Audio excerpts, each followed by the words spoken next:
bakbakan ng mga sinawimpalat na sasakyan, tila naging puok na raw ng mga ligaw na kaluluwa. Mga nanggagambalang nilalang sa kanilang tahanan. Sa mansyong ito kasi, di umano, meron ng espiritu. Mahilig ka ba sa mga antik? Ang ilan sa mga lumang gamit, tila hindi raw mabitaw-bitawan ng mga dating may-ari kahit sila'y patay na.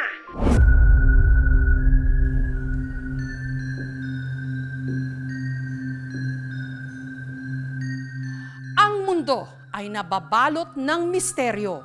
May mga bagay na mahirap maipaliwanag, pero marami ang nagpapatindig ng ating balahibo at marami rin ang nagpapatotoo. Sa gabing ito, muli po nating harapin ang ating mga takot. Dahil ito ang Gabi ng Lagim 12, Kapuso Mo Jessica Soho Halloween Special. Tuwan-tuwa kami dahil sa napakaganda ng pagkagawa ng bahay. Kaya lang, mag-1 year na kami dito nakatira. May napapansin na kami sa bahay na to. Para may nakasama kami dito na hindi ordinaryong tao. May tumatakbo, aakyat, bababa.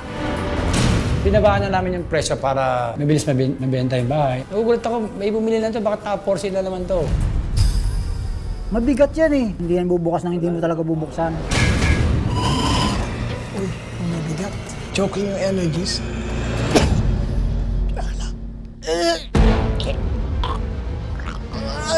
Parang...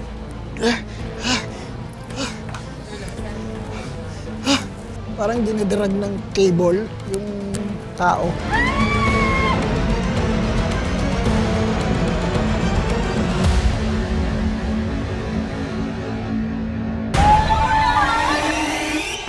Ito ang impounding area ng MMDA dito sa Tumana sa Marikina. Dito dinadala ang mga sasakyang nasangkot sa aksidente, pati na ang ilang mga nauwi sa trahedya. May nakikita siya doon sa bus na nasunog. Parang may nararamdaman kami bang parang nagmamakaawa. Baka yung lalaki siguro nasunog din. Parang naiwan pa siguro siya rito.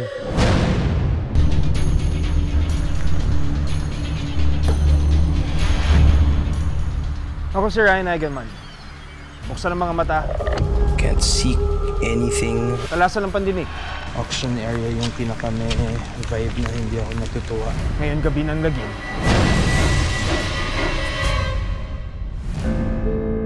Papunta ako ngayon dito sa isang antique shop dito sa Quezon City. Doon sa loob mismo ng katahimikan ng antique shop ay maraming mga paramdam. Ramdam mo na, parang may nakatingin sa'yo. Mayroong mga boses. Parang may kumakalampag sa loob ng kabanit. Tumitingin ako sa lang. Yun yung babae na yun na parang bugto yung mata. Babae lang po nakita ko. Parang wala siyang ulo.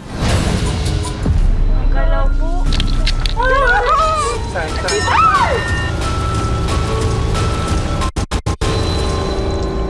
Sino ka suplado?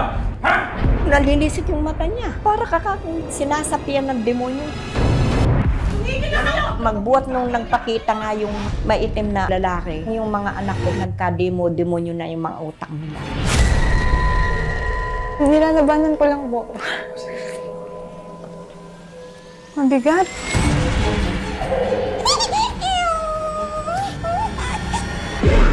Kagalit daw yung aninong itim. Kapit ka lang dito!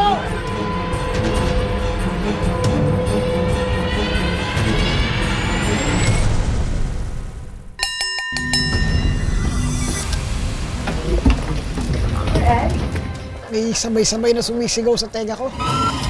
Sakit sa ulo. May umiiyak, may dumadaing.